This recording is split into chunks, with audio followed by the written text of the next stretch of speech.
and feared if that would actually happen, and what the implications would be, particularly the citizens who are prepared for so long to take part in the elections.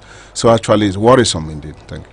No, so let's talk about military engagement in elections. Many times we hear Nigerians say, "Oh, the military has no business, should not be anywhere around elections. It's a civil matter. Nigerians should be able to go and vote without any military involvement. Why are you deploying military?" But then in the Constitution, there's provision for military to be deployed during elections. However, Nigeria having been a democratic state for over 2 decades, do you really think that we should continue to deploy the army during elections? Okay, thank you very much. You said since the country has been in continuous democracy for over 2 decades, yes, whether it will still be necessary for military to be engaged in during elections. As you are aware, elections remain the means for the citizenry to elect political leaders to various areas of government. The fundamental issue is that the elections must be free and fair to give credibility to that process. As we are all aware, elections in Nigeria, as elsewhere, have been characterized with violence, leading to snatching of ballot boxes, killing, destruction of property, arson, and other forms of criminality. It is for this reason that the Constitution of the Federal Republic of Nigeria, 1999, particularly in Section 217, directed that the military could be deployed to assist the police in maintaining law and order during elections. So the involvement of the military in election in Nigeria is a constitutional issue. So if you are thinking that the military may not be involved again, it means there has to be a constitutional amendment to that effect, because the Constitution has already approved that the military should be involved in elections in Nigeria. Another justification for continuous involvement of the military in election in Nigeria is a current security situation. In the last 10 years, we've been fighting, terrorism in the northeast, with banditry in the northwest, and so many other problems in central, south, and the rest of them. All this gives some kind of fear, instill fear into the minds of the citizenry. So a robust security arrangement is required for them to have the confidence to come out and vote massively. And additionally, apart from these major security challenges, there's this use of thugs and mercenaries by politicians during elections for ballot snatchings and other criminalities. If this is not done, it means that the conduct of the elections may not be fair. And from what you said about the fear that maybe election could be postponed, what actually I think the INEC chairman said was that if in isolated places there are cases that will lead to the cancellation of some of those elections, cumulatively it may affect the overall conduct of the election. I think that was what he said, not generally that the election was going to be cancelled. I think I read it in detail. So it is clear that the issue of criminality during the election and the rest of them have to be nipped in the bud if elections are going to be credible and properly conducted. It is worthy to note too that the deployment of the military is not just concern the issue of security, but the issue of logistics, distribution, and the rest of them. And maybe the use of the military in distribution of these logistics may be budget constraints, and then the challenges of moving some of these materials from one place to another, probably in the creek areas and the rest of them where they cannot access easily.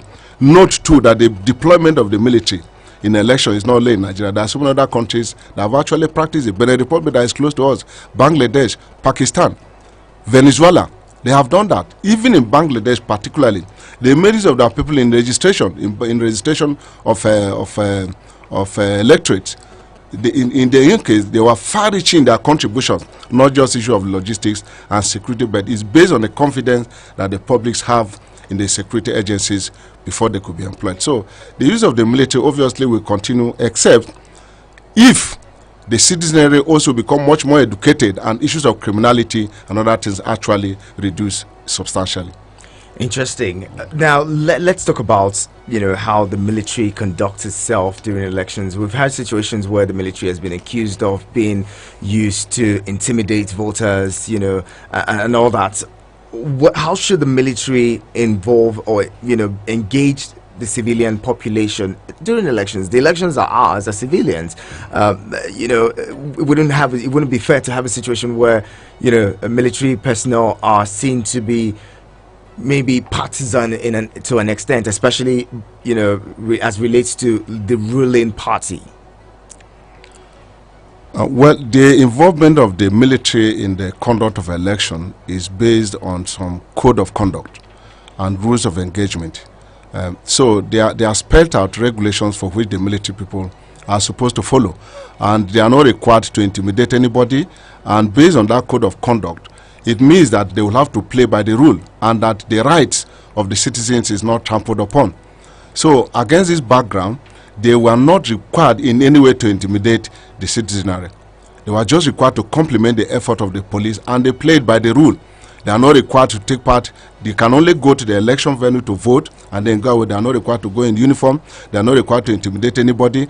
They are not required to teach any of the persons how to vote, because it's not your responsibility. So the issue of intimidation and the rest of them is not part of what the military has been taught to do at all. So I like that you mentioned that the military, the personnel are allowed to go and vote. Because before now, a lot of Nigerians may not even know that military people are allowed to vote. Are they allowed to vote on that day? The uniforms, for instance, go out to participate in the process of electing leaders. Of course, all military personnel are Nigerian citizens, and they have their own rights. So the right to vote is also the responsibility that the Constitution has conferred on all Nigerians who are law-abiding to also vote. So they have the right to go and vote for people they consider should also lead them. But at that, they are not required to participate in politics as long as they are in uniform, except when they retire from the military. Okay, so share with us some of these, code of conduct that you mentioned earlier, so that Nigerians can understand how it is, where the boundaries are for the military, and Nigerians will be able to say, no, you're crossing the line at this point. This is not what is expected of you as a military personnel, on election day. Mm-hmm. Yeah, in portions of the constitutional provisions, care is taken by the military to ensure that the laws of the land, personal liberties and rights of citizens and residents are not breached. It is for this reason that a code of conduct and the rules of engagement has been published for Operation Safe Conduct. Operation Safe Conduct is the involvement of the military during elections, and this code of conduct is reviewed for every election. For 2023, it has already been reviewed and published. As I'm talking to you, the Chief of Operations, Army, is going around all the divisions. It was in 82 divisions yesterday, to at least keep troops abreast with the provisions of this code of conduct and rules of engagement, to make sure that everybody was within the confines of these provisions. Now, for purpose of emphasis, the code of conduct and rules of engagement covers various areas. First, the specific responsibilities of the military personnel, the responsibilities of the commanders, the instruction for personnel, and conduct of personnel during elections. All these details have been spelled out, and you have a specific role you are supposed to play. And if you do outside this, you could be punished, because we still monitor whatever that happens within that place. So the military, apart from outlining these details of what needs to be done, they also make sure that they play by these rules by strict monitoring of those people. Now, Part B of that provision also covers rules of engagement for personnel during Operation Safe Conduct for 2023. And these rules of engagement covers the general guideline, the application of force, to what extent may you be required to apply force. And the issue is, you don't use a sledgehammer to kill a fly. So at the end of the day, you should be able to ensure that the rule of engagement, you are working with your citizens and they are not armed. So whatever you need to do must be within the confines of the law. So the rules of engagement must be so that the use of force must be that is required to achieve exactly what you want to do. Now, procedure for arrest. There are guidelines for you to arrest somebody. You don't just go and just arrest somebody. If you see somebody, you halt him, you tell him why you are arresting him, and if you arrest him, you don't use force. And when you arrest him, what do? You hand him over to the police, or maybe take him to whoever that is supposed to take further responsibility to that. So you don't have any right to begin to just arrest people or harass people during the election. In fact, military people are not required to be seen at the scene of any election with uniform. You should not be seen, and any other person who is seen in uniform, who is not a military personnel, will be taken as an imposture. So at the end of the day, military people are not required to be at any place of election with uniform, except if you are deployed for that particular purpose. Then the issue of human rights issues. The personnel have also been told to ensure that the citizens have their rights. So you cannot just trample on their rights because you are going to, assist the police in elections. But you must know that you must protect the rights of citizens. I must also say here that soldiers too are citizens and they also have their rights. So at the end of the day, if in you trying to protect people turn against you and probably want to attack you here and there, you also have the right to self-defense. So these are some of the fact that you are a soldier does not mean that you don't have your right. So right to self-defense and the rest are part of it, which the soldiers also are taught to also take care of. Now, like I said, training is currently going on in Nigerian Army to actually keep the soldiers abreast with the provisions of the code of conduct and rules of engagement. And I think this should be done by other security agencies and even the police to begin to train their personnel to know exactly what they need to do when they go out. And it is when the various agencies train effectively that when they come together, that synergy will be much more effective. Because if you don't train and you don't know what you're supposed to do, when you go to the field, there will be confusion. There will be confusion. Lastly on this is the issue of the synergy between the military personnel deployed, the police, and then INEC personnel. Now, in some countries, there have been the challenge of whether the soldiers should take instruction from the INEC personnel, INEC staff, or maybe from their own personnel. But I can tell you that based on the rules of conduct, the rules of engagement and the code of conduct for the military, it is better that there is not likely to be any friction between other security agencies and the Nigerian military when they go to the field. Now, in this operation, safe conduct, should they be bearing arms? Should the soldiers expected to carry their arms, on election day? Because wouldn't that be some form of intimidation? But Nigerians are people who, in the last few years, we've seen high-handedness on the part of security agents. Wouldn't Nigerians be intimidated when they see people bearing arms around elections, even though they were deployed to protect them on election day? That is subjective, depending on the scale of deployment of the military at that particular time. If it's meant to just escort some kind of election materials to areas where there are no problems here and there. But we must understand the character of criminalities during elections in Nigeria. That these non-state actors are becoming much more sophisticated, those bandits, and they carry a lot of weapons and the rest.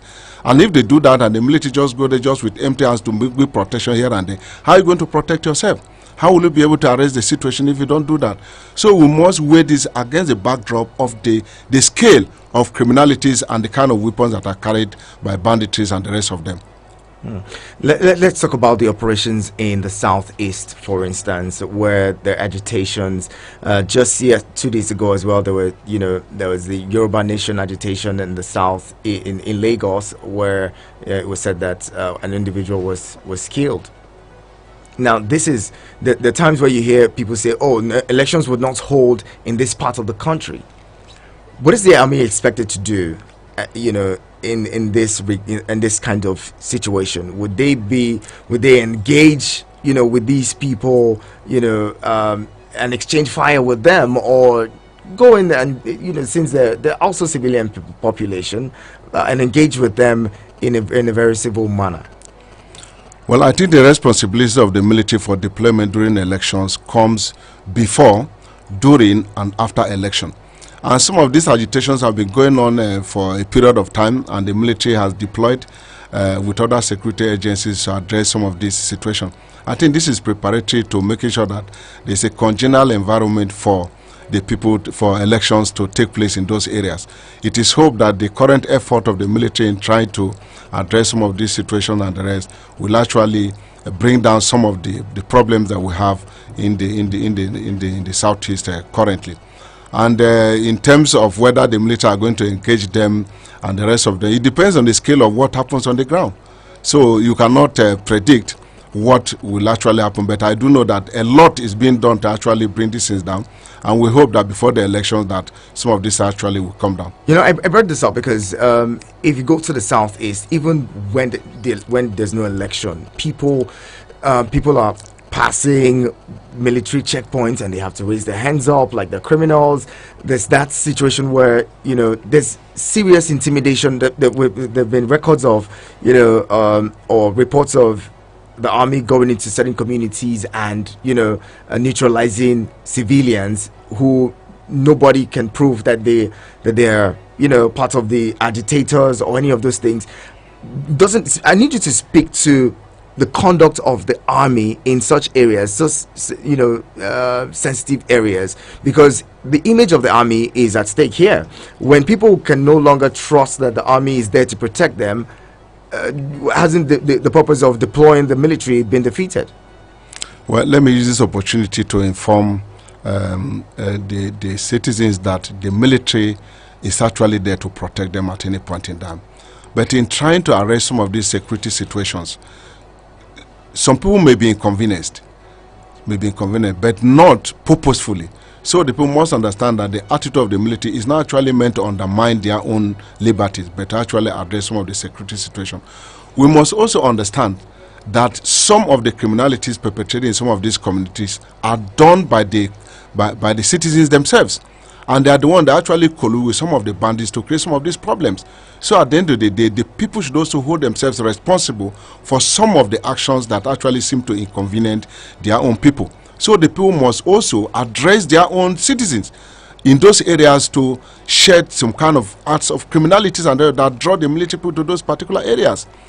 And this kind of situation is actually difficult because sometimes you may not even be able to separate from the bandits from the citizens, because when it happens, the bandits run to join the citizens and the citizens begin to hide some of them.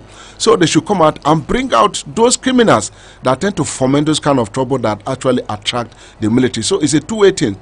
There has to be a synergy between the military, the community leaders, and the rest of them to address some of these situations.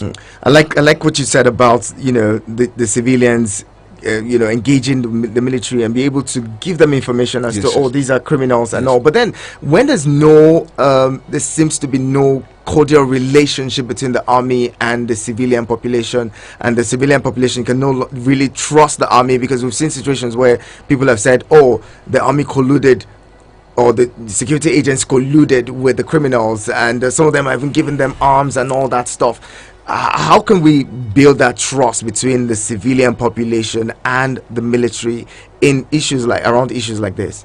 Well, I'm aware that before I left the system, and I'm still aware that the Nigerian military has done a lot to improve civil-military relations. And a lot has been done, even at the various divisions. We have the desk where people have the right to go and report if there's any problems here and there. So a lot has been done. And trainings activities have also involved the civilian populace in many ways to actually let them know that the military actually is there to protect the citizens. And in doing this, the issue of, I think the press also have to do a lot in trying to sell the military positively to the populace, because sometimes they come up with a lot of publications that seem to magnify the activities of the military as if it's negative. So we must be much more, critical in trying to make this analysis. Because if you make publications, something happens, you don't investigate properly, you go to tell the public, the military have done this, the military have done that, you are not doing any good to the country. So the civil-military relations can be improved upon by us understanding each other. Understanding is very important. So we must educate the public that what the military is there to do is to come and protect them, and also do what can actually improve security in Nigeria, not because they want to trample upon the rights of the citizens. It's interesting. The conversation continues here on your radio experience. We are talking military civil engagement and election security. My guest is Major General Ede Ode, retired. You would agree that he's been doing justice to the conversation this morning and helping us understand some of the things that we need to know about the military and the civilian populace during elections. Some of you may not have heard about the code of conduct and rule of engagement during elections, but then it's there, and every year, every election cycle, it's reviewed to ensure that it suits the political terrain at the time. So we'll bring you in to the conversation shortly, but before then, I would love us to also realize that on election day, you have a responsibility, first of all, to ensure that the people around your neighborhood and your community conduct themselves in the most appropriate manner. A lot of times when things get out of hand, it's easy to blame the military, blame the police, but then the civilian population or the civilian populace also have a responsibility to ensure that we conduct ourselves in the most preferred manner. The conversation will continue here. We'll be talking more with General Ode, and you may want to join the conversation in a bit. Keep it with us.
I should have been there.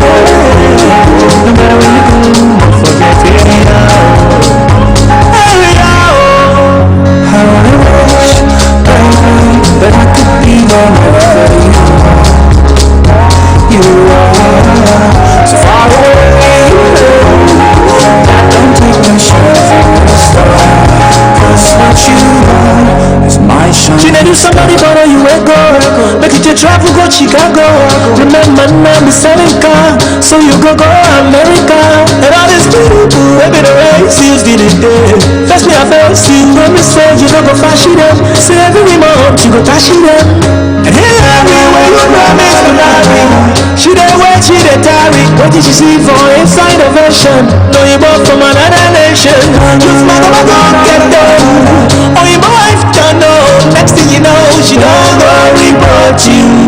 Oh, how I wish say I'm feeling with you anywhere you there. You there. I could have been there. No matter where you go, don't forget area. Area. How I wish, baby, that I could be there wherever you are. So far away, don't take the shine from the star. 'Cause what you are is my shining star. And no matter where they're far, so you go always come back. No matter what they think you are, 'cause what you are is my shining star. TY Mix. Eagles 102.3 Abuja.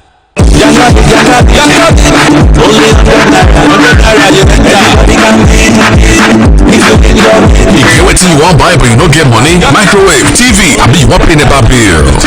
Download Yangabi from any online store. With 100 naira, fund your wallet. Choose a plan for your gate pass. Start spinning and winning. The player with the highest number wins the bid. Anything what you wan buy, you can bid it and win it. Yangabi, Nigeria's online marketplace. You can call us on 091 3000 2014 091 3000 2014. Eagles 102.3 Abuja.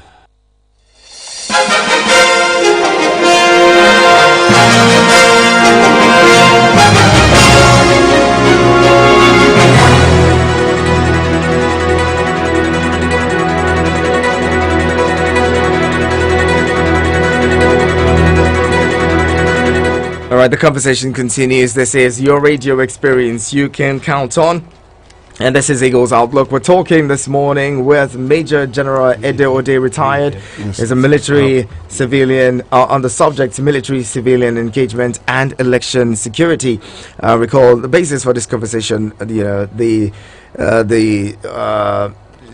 The surprise statement by INEC. They're saying, well, elections could be cancelled if in majority of the areas election results cannot be announced or declared.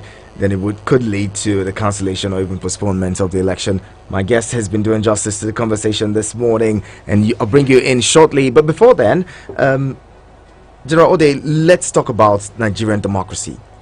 Can you really say that Nigeria has had a democracy with the kind of influence, military influence we've seen on elections? Before every election, you have even those who have never been in the uniforms going to seek blessings from retired generals, going to seek blessings from former heads of states. And then also in the last 20 years, we've only had 2 full civilian presidents, President Goodluck Jonathan and his predecessor, God rest his soul, Umar Yar'Adua. And that's a source of concern to many Nigerians. At this point, can we really say we have a democracy when the people, it just seems like the people who lead us just morph, they just take off the uniforms and then come back to rule us as civilian presidents? Well, thank you very much. You want me to talk about maybe the influence of military officers, retired military officers, Yes, and particularly that's maybe in general, the military heads in of general. states. Yes. Heads of states. Okay. Well, as we are all aware, politics involves the assemblage of individuals for interest, for their own interest, and maybe eventually for purpose of governance. So everybody, therefore, is a politician. But partisan politics is not for everybody. It is those who are allowed by law and who are qualified by law to participate and who have also declared to take part in politics. Such people also includes the past heads of states, like the retired military personnel. Now, and these are leaders and statesmen of repute who have much at stake in the nation based on their level of experience. So their weight of experience is useful, and excluding them from the affairs of the nation is not advisable. Therefore, the law protects them. The law protects them. Now, what is important is that do the activities contravene the law? Now, the sections 39 and 40 of the Constitution empowers the free citizens, including former heads of state, for freedom of association and expression, including membership of political parties. So, in service, no member of the military is required to take part in politics or canvass for a candidate. The much they can do is vote for a candidate of their choice. The former heads of states are no longer in service, and they are Nigerian citizens, and they are also entitled to freedom of association just like any other citizen. So it is also their own right to belong to any kind of association or political party that they belong. And I think we'll be benefiting from their own long-standing experience, and then the improvement of democracy and elections in Nigeria if they are allowed to come in. So to answer your question, I think democracy in Nigeria has actually grown. And we must also commend the military, and rightly too, that since 1999, that they have sworn to remain out of politics and remain apolitical. And this has made Nigeria to remain a signature of democracy in Africa. So we have been improving. There might probably be some challenges here and there, but obviously there have been some kind of improvement in democracy in Nigeria. And I think retired military officers are also Nigerian citizens who have the right to associate, but their activities cannot be equated to military actually trying to affect elections or democracy negatively, because they are already civilians and they are no longer in the military, so you cannot equate whatever they are doing and then relate it to the military at all.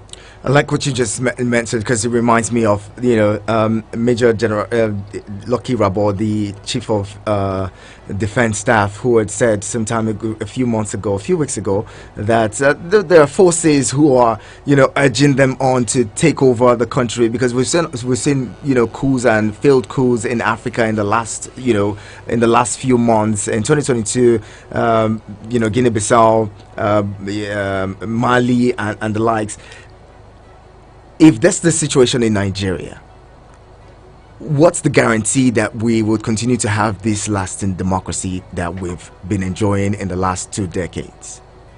If we still have civilian forces, civilian people who are referred to as some forces who are, trying to prevail on the military to usurp power, what's the guarantee that this, would continue? Because if we don't have people, the likes of, the generals in power, the chief of staffs that are, what do you call them now,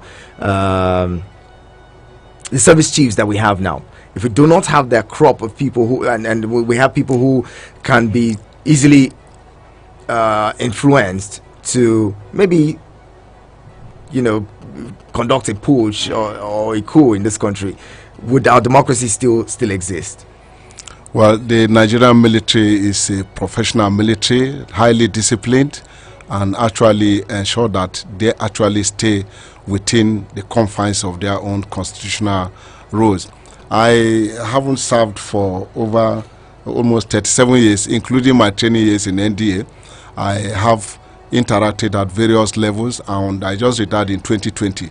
And I'm aware that the military has decided to remain in the barracks and not take part in politics.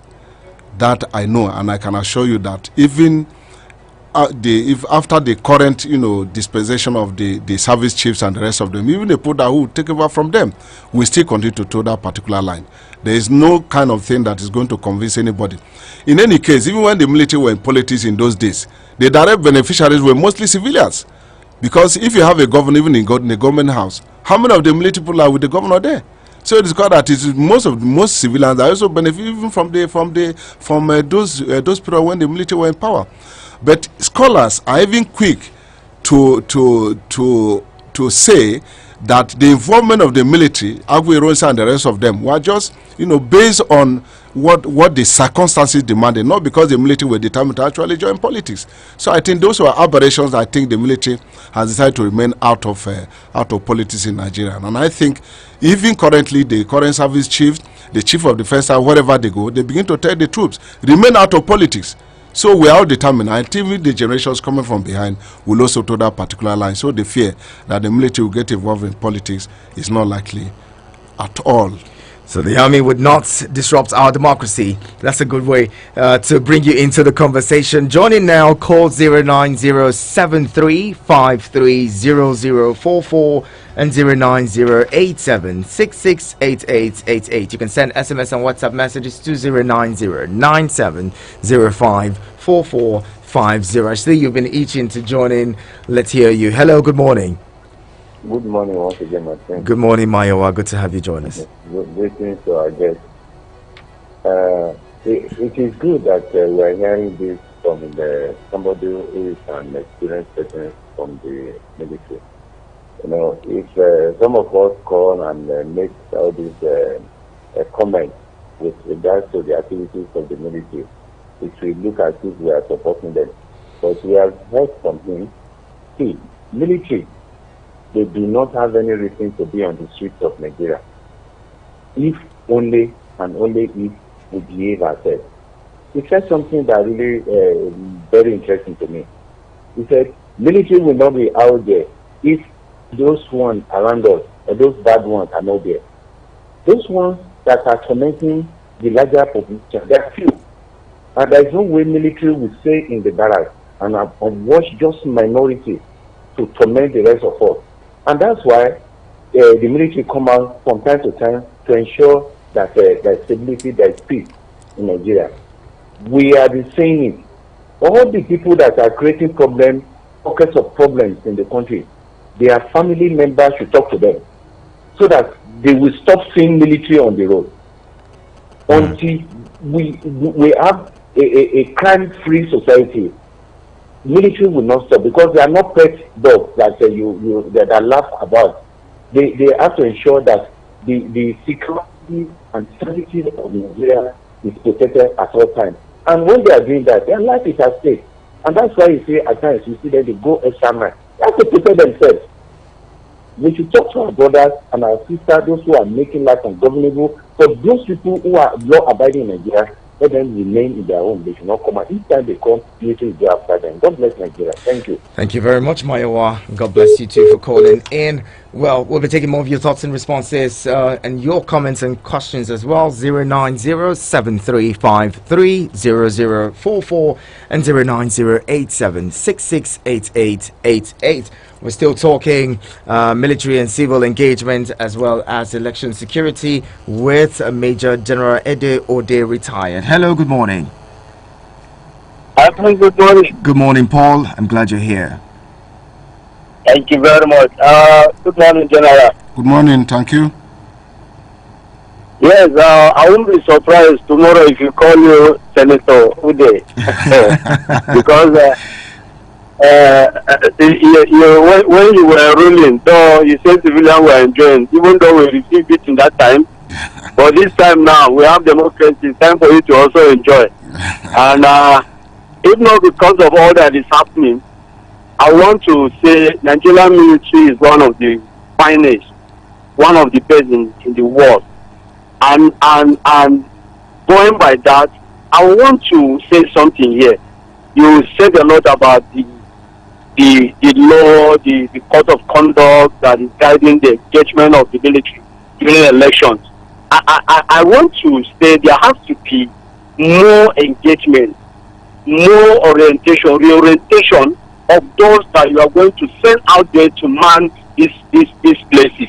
Especially, you say you are enlightened, you are exposed at your own level. But those who will be sent there are the rank and files that don't really have information on all these code of conduct, the rules that are guiding this engagement. So that's why I feel the military needs to do more on that. Give them a state. Everybody that is going to be engaged in this kind of assignment, special assignment, should be given a different engagement orientation. Now, the civil military orientation engagement has been done for quite some time because of, in every facet, there is bad eggs. I want to agree with that. There is bad eggs. Because the bad eggs are beginning to dent the image of the Nigerian military because of what they do. Now, you travel or you walk into a military person or a checkpoint, you will see there are some that will talk to you nicely. There are some that will come as you are coming, they just start shouting. If you talk anyhow, I will clear your doubt. That's the language. And then there's a lot that needs to be done. And then another thing that the military needs to do, I think welfare needs to be taken seriously. If you are engaging these people on this assignment, whatever that is entitled to them, what they're entitled to, it should be given to them. It should be given to them because at all these places that their life is at stake. Okay, they are target to others, to all those bad people. So the military need to do more in terms of welfare. All right. They need to do more in terms of welfare. Okay. Thank you very much. Thank you very much, Paul. And General Ode, Paul seems to be talking more about the military, more than Mayowa was speaking mostly to the civilian population, you know, how they conduct themselves. But then Paul's concerns the orientation of the military personnel, the soldiers who would be on ground, and also talking about their entitlements. We've heard a lot about how some top military officials do not allow their entitlements get to them. Sometimes you have military people who almost seem to be begging on duty because they don't have the allowances, or they don't have the food and all that stuff that's supposed to come to them. I schooled in the Northeast, and at some point some of the military men would get angry at passengers and travelers because, look, this man has been on the road or has been on duty for several months, hasn't seen his family, the welfare in general of the men on ground. What is the army doing, to the best of your knowledge, to ensure that especially what is entitled to them gets to them? Well, I want to thank those who have commented so far. Particularly the last person also talked about the issue of awareness on the part of those who are deployed on the ground. And like I said earlier, that we have the code of conduct and rules of engagement for Operation Safe Conduct 2023, and the copies are given to all the personnel that actually go for these operations. So they have it handy, and they can refer to every portion of it. That is what happened. And like I said, the Chief of Operations Army was in 82 Division yesterday, and is going on all the divisions to keep soldiers abreast with this, even those who will be deployed, even those who will not be deployed per se. So training is going on. That was why I recommended that other security agencies who will be involved in the election should also be training their personnel, just like the military is also doing. On the issue of welfare, like I said, it's no longer left the military. And I'm aware that in the last few years, in fact, successive chiefs of army staff have emphasized the issue of welfare for troops. And I think more than any other time that a lot of improvement has been done, even from the intervention of Mr. President in terms of their take-home and the rest of them. So the issue of welfare, I think, is not an issue. I know the current service chiefs, the chief of defense staff, they are people of justice who will not even take away what belongs to the soldiers. So I think the issue of soldiers probably not being taken care of here, and I think those may be isolated cases and subjective issues depending on where they are deployed. But let us know that military job is not a tea party. If you are deployed in an isolated environment and maybe issues of logistics, maybe the timeline of getting food to your location here and there does not come in, it cannot be an excuse for a military personnel because they are trained to even live off the ground if the situation demands. So such isolated cases where maybe food may not be available is not an issue to judge a whole system in terms of issues of welfare to personnel. But I can assure you that the service chiefs at various levels will never compromise what has to do with the welfare of troops, even during the election, provided that they are mobilized effectively to take part and then give what belongs to soldiers at that level. Well, the president has said he's kept all his election promises, including ending insecurity or in the Northeast. For him, he scores himself and his administration really high. let's talk about that. Operation in the northeast, the military operations in the northeast. How's it been? Particularly with the fact that we're looking to the army has announced that they would be reintegrating about 613 repentance. I put that in quotes. The repentance Boko Haram and terrorists. What do you make of that situation?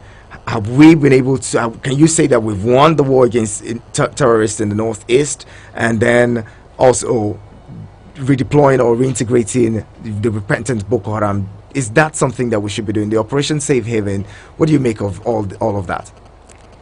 Well, somebody once said that fighting insurgency or corridor, Operation Safe Corridor. Right? Yes. Well, somebody once said that fighting insurgency or terrorism is like eating soup with a knife.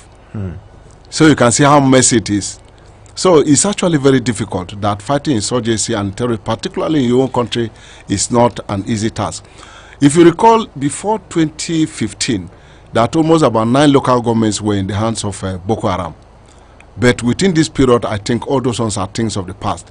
That you can go to Maiduguri, go around freely here and there. Some of these sensational reports and other things that are coming from that area may not be the true picture of what happens on the ground. We can acknowledge that there may be isolated cases here and there, problems here and there, but that does not mean that the military has not done enough. A lot has been done and we have achieved a lot. And I think probably what is remaining now is just maybe the periods where probably you are trying to get to the end of a particular operations and the rest. So you can see such isolated cases. And terrorism is a peculiar activity in which one person can do something that can actually attract government. Maybe trying to a bomb or some other thing can just come up and give impression that not much has been done. That is not the case, but much has been done. If much has not been done, how to get much of this repentant Boko Haram and the rest of them in thousands that you are talking about? That means that the operation virtually in that place is coming to an end. Can we really say we're coming to the end when it seems like this whole situation has just morphed? Before now, it was restricted to the northeast, but today we have insurgency and banditry and all of those activities in the northwest, even in the southwest and southeast. I wanted to say that this thing has just spread even further than what it used to be.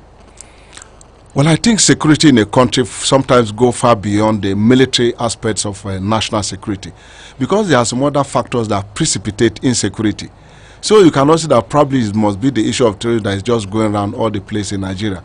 You talk issues of employment, talk issues of food security, talk issues of a whole lot of things. So these are some of the factors, and it's not only peculiar to Nigeria. If you watch the news, every other countries have their own peculiar problems. Even in advanced democracies, you can see people coming out to start agitating for issues of pay rise and the rest of them. So economic downturn, as it affects other countries, is a major factor that precipitates insecurity. So these are some of the factors that we need to do. So why the military line of operation is just one line of addressing security concerns in a country. There are so many other lines: diplomatic, political, economic, other lines. So while the military is doing their own, there are other factors that also need to be addressed to make sure that you nip security, you address security in the country. All right, let's bring you in. Hello, good morning. Hello, good morning, sir. Good morning, Abdullahi. Let's hear you quickly. Thank you very much. I welcome our special guest this morning. Go ahead. Issue of military operation in Nigeria, we are quite agreed that the Nigerian military is one of the best in the world. But unfortunately, there are many allegations that politicians have politicized Nigerian army now. Sometimes involvement in the election, and there are also maybe some things supporting the late administration and whatever. There are such allegations. But I'm so happy as I had the chief of staff making a report recently that talked about some people, enemies of progress, who are very fortunate enough. The man did not follow their interests. He said, hello, Abdullahi. Sent to our special guest today to make more, to shed more light on neutrality of Nigerian army, especially when it comes to politics. Thank you very much. Thank you very much, Abdullahi. And Abdullahi will be the final caller. As we wrap up, we have a few more minutes, General. It's quite unfortunate. When the conversation is so interesting, you don't even know how time flies. Now, I'd love you to respond to Abdullahi, and then we'll just wrap it up. I think I need to hear that question again. Okay, so he's saying maybe you need to throw more light on the neutrality of the Nigerian army when it comes to elections and all. Well, I like I said earlier, that the military is determined to be neutral and they stay out of politics and only vote for people of their choice as allowed by the Constitution. And it is in this effort, the publication of the Code of Conduct and Rules of Engagement for Nigerian Army personnel during Operation Save and underscore the determination of the military to remain apolitical and neutral during elections in Nigeria. I think that is just enough, and everybody, all the military people are aware of this, and everybody is going to start to. This booklet. Yes, as I'm telling you, this is the book. This is the publication that I said about. It is the latest one. Like I said, is reviewed. Can I see that, please? It's reviewed during each election. This is for 2023. And it says secret conduct. You can only see the back. It's not for you. It's just for me to during listen. Operation Safe Conduct 2023. Actually has the date 2023 yes, on 2023. it. So yes, that's quite interesting. Yes. So